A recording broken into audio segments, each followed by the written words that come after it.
Okay, here's another thing, is that they see spiritual life on how they are doing. It's borderline performance-based.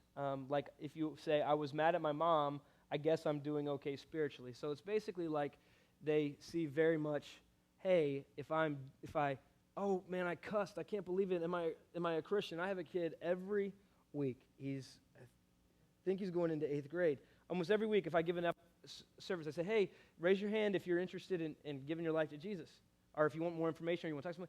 Almost every week, I'll look over and he's raising his hand, and I'm just like, instead of being like excited, because usually I see somebody raise their hand, I'm like, oh, sweet, let's go talk to him. I'm like, what is wrong? This guy, because he doesn't get it. But see, in his heart, he's like, man, I yelled at someone this week.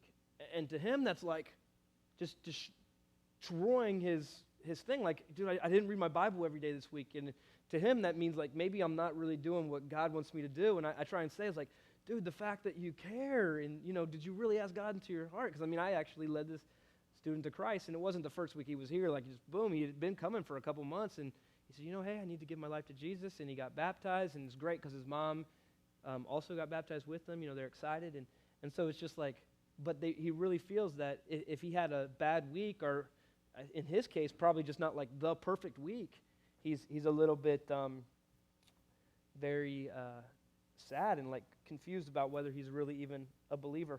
One of the things that we want to focus on in a big thing is being a spiritual tour guide, not a spiritual travel agent. You might have heard us say this before, but there's a big difference between a tour guide and a travel agent. If you're a travel agent, you could go to a travel agent somewhere in Miami, and they could tell you about trips to Hawaii, and they could tell you about trips to the Bahamas and trips to Cancun or wherever you want to go, trips to Africa, and they can schedule that for you. They can set up everything for you, but when you leave their office, they give you the stuff. They push you out there. A tour guide is the person who is going to walk with you, who's going to take you where they've been. If you've ever been somewhere and someone's giving you a tour, they're an expert on that area. They're going to show you things that you wouldn't have seen on your own. And so as leaders, we want to be spiritual tour guides, taking people to where we've been. One thing, taking people to where we've been, where we're not saying, hey, you need to do this, we need to do this, and if you're not going to be willing to do it on your own or already practicing it on your own.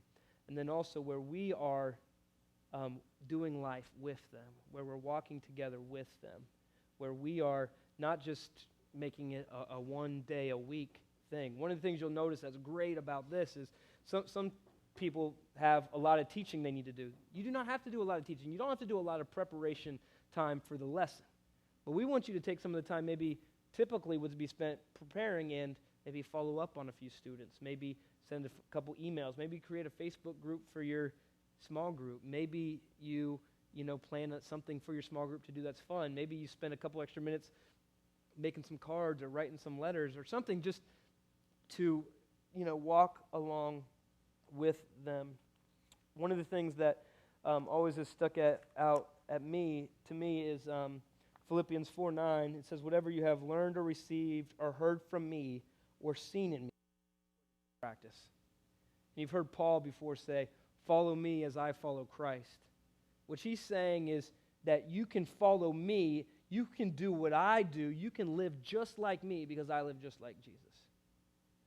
And I wonder if we can really say that to our students. And I think that's a goal that we should all shoot for, where we can say, hey, you can follow me. Paul didn't say, hey, follow Jesus. He said, follow me as I follow Jesus. Basically saying, I'm the example. I am doing it, and you can do it too. And I think as we strive to be leaders, we should say, wouldn't it be amazing? And I think about this all the time. If we can say to a student in our class, a 6th grader or 7th grader, say, hey, follow me just like I'm following Jesus. Do exactly what I do. Jesus, he had a total ministry that was just like this. He engaged his disciples. He didn't just meet with his disciples once a week, once a month. He did life together with them. I got a couple different things he did. He took them on road trips. He went to their homes. He met their families. He took them to dinner parties. He cruised the countryside with them. He withdrew from everyone else to be with them. He took them to other people's homes. He ate with them. He went boating with them. He relaxed and slept in front of them. Not slept with them, slept in front of him. And so I know as we're leaders, sometimes it's hard to really do a lot of things with busy lives. How can we do things with students? And one of the things that I think that maybe we've missed or maybe you've never thought of is it doesn't always have to be us doing life with the student, but we can take some students and let them do life with us. Let me give you an example for this. My family, if you know me, is really big on like getting good deals. And the best place to get good deals is Walmart. And so if I'm going to go to Walmart, I'm going to get a bunch of food. But I'm one person. I always try and get 2 carts. So what I've done before is I'll take a student and just say, hey, why don't you come to Walmart with me?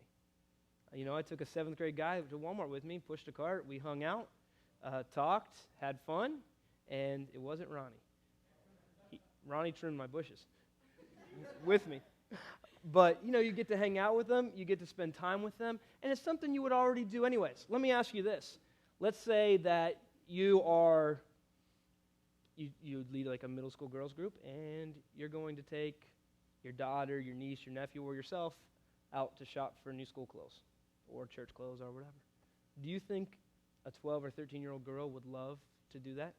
And a lot of times it could be help for you, you know? And I think, you know, I'm going to do something else. And see, these kids, it's not like, dude, Todd made me go to Walmart with him. So I was like, cool, I hung out with Todd. Maybe we'll go get something to eat afterwards. We'll listen to music in the car.